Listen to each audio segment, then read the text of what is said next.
मुफर्रद सूद हम लोग आज स्टार्ट करेंगे। तो मुफर्रद सूद जो है पेपर सेकंड का मैं क्वेश्चन ले रहा हूँ, जो प्रीवियस पेपर सेकंड में आए हुए थे। तो ये मैं फार्मूला मेथड से हट के बताने की कोशिश करूँगा।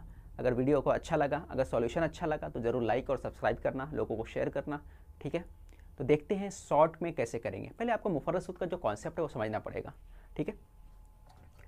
तो अगर मैं बोलता हूँ एक बंदे के पास 100 रुपया है, कितना है 100 रुपया, और उसको 10% के सूद के हिसाब से दे दिया गया। कितने सालों के लिए दिया गया? 1 साल के लिए। कितना रुपया दिया गया? 100 रुपया दिया गया। तो मैं बोलूँ 1 साल के बाद सामने वाले से इसको पैसा लेना रहेगा तो कितना लेगा? तो आप बोलोगे सर 110 रुपया लेना पड़ेगा। क्यों लेना पड़ेगा? कितने साल के लिए दिया? 1 साल के लिए दिया। अब मैं बोलूँ मेरे पास पैसे थे 100, अब मैं दिया कितने साल के लिए? 2 साल के लिए सामने वाले को दिया। तो क्या होगा? तो ये जो है आपका जो सूद है, ये क्या है? आपका सूद है, जो रेट है। तो रेट कितना था? 10% का। अब रेट पे क्या होगा? 2 से मल्टीप्लाई होगा।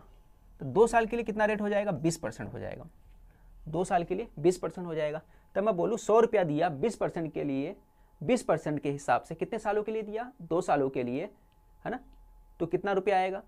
तो 2 साल का 20% होता है, 100 का 20% कितना होता है? तो आप बोलोगे 20 रुपया। तो मुझे कितना मिलेगा? 120 रुपया। अब अगर मैं बोलूँ 3 सालों के लिए, तो ये 10 का मल्टीप्लाई किसके साथ होगा? तो आप बोलोगे इस 10 का मल्टीप्लाई 3 साल के लिए होगा। बात समझना, जितने साल होंगे उतना ही उस 10 का मल्टीप्लाई उस नंबर से होगा। 3 साल के लिए तो 10 का मल्टीप्लाई 3 से होगा। 4 सालों के लिए तो 10 का मल्टीप्लाई 4 से होगा। 5 सालों के लिए तो 10 का मल्टीप्लाई 5 से होगा, ठीक है। तो वो सूद का जो रेट है बढ़ जाएगा। 2 साल के लिए तो 10 से कितना हो गया? 20% हो गया। 3 सालों के लिए तो 10 से कितना हो गया? 30 हो गया। एक और एग्जांपल लेके समझो। 100 रुपया लिया, सामने वाले को 1 साल के लिए दिया 5% रेट के हिसाब से। तो 1 साल बाद कितना मिलेगा मुझे? तो आप बोलोगे 105 रुपया मिलेगा। सामने वाले को दिया 100 रुपया, कितने सालों के लिए? 2 साल के लिए।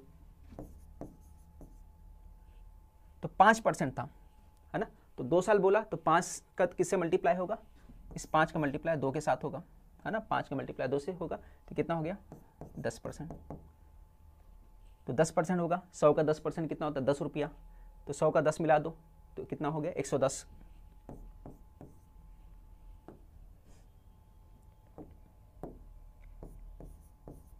एक बंदा और है, 100 रुपया दिया, वो कितने सालों के लिए दिया? 3 सालों के लिए। अब 3 सालों के लिए दिया, रेट कितना था? सेम 5%। अब 5% के लिए 3 सालों के लिए दिया तो 5 को किससे मल्टीप्लाई करोगे? तो आप बोलोगे 3 से। 5 दिया 15। तो 100 रुपये का 15% कितना होता है? बोलोगे 15 रुपया होता है। तो कितना टोटल आएगा? 115 रुपया आएगा उसके पास। उसके पास अमाउंट जो है ना, कुल ज़र कितना आएगा? 115 रुपया आएगा।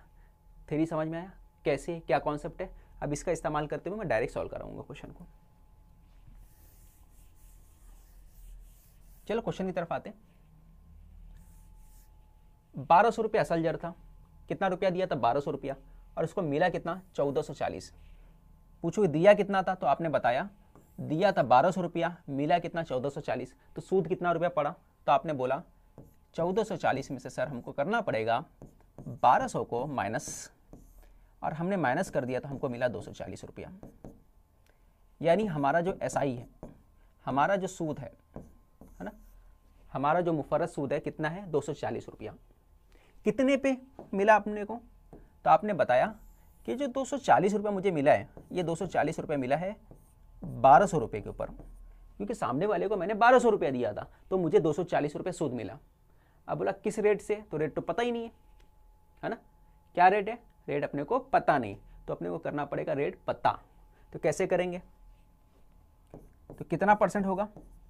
बोले 5 साल के लिए दिया है, परसेंटेज निकाल लो। हमने 100 से मल्टीप्लाई कर दिया, क्योंकि रेट जो होता है परसेंटेज में होता है, इसलिए हमने 100 से मल्टीप्लाई किया। 0 0 कटा, ठीक है। 12 दूना 24, तो कितना बचा? 20। तो आपने बोला कि 20%, है ना, 20% के हिसाब से पड़ा उसको, ठीक है। बट कितने साल था? तो आपने बताया कि सर 4 साल।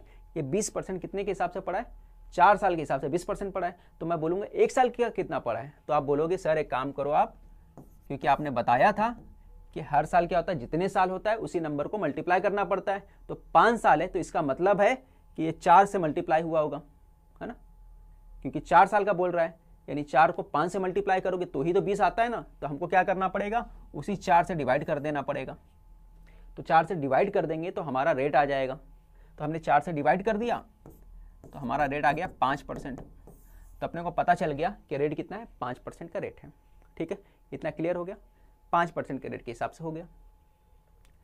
अब क्या बोला है कि पहले के रेट से 4% इजाफा कर दिया गया, अपने को रेट मिल गया, है ना, 5% के हिसाब से दिया था। अब रेट कितना हो गया, 9%। कितना रेट हो गया, इसमें मिला दिया, कितना परसेंट इजाफा कर दिया, 4% इजाफा कर दिया, तो अभी रेट कितना हो गया, 9%। अब रेट मिला अपने को 9% का रेट मिल गया। इतना क्लियर हुआ। आगे लिखता हूं मैं, जब ये 9% का रेट मिला अपने को, ठीक है, तो क्या बोल रहा है, तो कुल जर कितना होगा, कितने पे, 1200 रुपये पे। कितना पड़ रहा है, 1200 रुपये पे 9% के हिसाब से। तो 1 साल का कितना, तो 9%, 2 साल का कितना, 18%, 3 साल का कितना, 27%, 4 साल का कितना, 36%। तो टोटल कितना होगा, 36%। अब प्रिंसिपल कितना होता है, 100%, तो 36% और मिला दो तो हो जाएगा 136, है ना। ये किसकी वैल्यू है, 100% की वैल्यू थी। ये किसकी वैल्यू है, प्रिंसिपल 100 है ना। ये किसकी वैल्यू, 100% की वैल्यू, और अपने को मालूम कितना करना है, 136। तो कर दो मल्टीप्लाई। अगर ऐसे नहीं समझ में आ रहा है तो आप ऐसे देखो, मैं ऐसा बोल सकता हूं तुमको, मैं ऐसा बोलूंगा 1200 का आप 36% निकाल लो। 36% का मतलब क्या होता है, 36/100 होता है, इसलिए हमने डिवाइड 100 से कर दिया। 2 जीरो से 2 जीरो कट गया, 12 24 12 36 12 4 48 12 5 60 12 6 72। 72 का आपने क्या लिखा, 2 7 36 और 7 43। तो सूद कितना है, 432। और आपका असल जर कितना था, 1200। तो 1200 में आप 432 मिला दो तो कितना होता है, 1632। आपका आंसर क्या होगा, सेकंड वाला। ठीक है, समझ में आया सभी को। 5 कैसे आया था, रेट कितना था 4 सालों का, 20%। तो हमने क्या किया, 4 साल से डिवाइड कर दिया तो 1 साल का 5% आ गया। फिर क्या बोला था, 4% इजाफा किया, इसलिए हमने क्या किया, 4 प्लस कर दिया तो 9% आ गया। अब 9% के हिसाब से अपने को कितना सालों को निकालना था, 4 सालों को निकालना था। तो हमने 9 को 4 से मल्टीप्लाई किया तो हमारा कितना आ गया था, 36%। 36% का मतलब होता है 36/100। तो 1200 का हमने 36% निकाला तो कितना आया, 432 आया। तो हमने 432 को 1200 से प्लस कर दिया तो हमारा आंसर 1632 आ गया।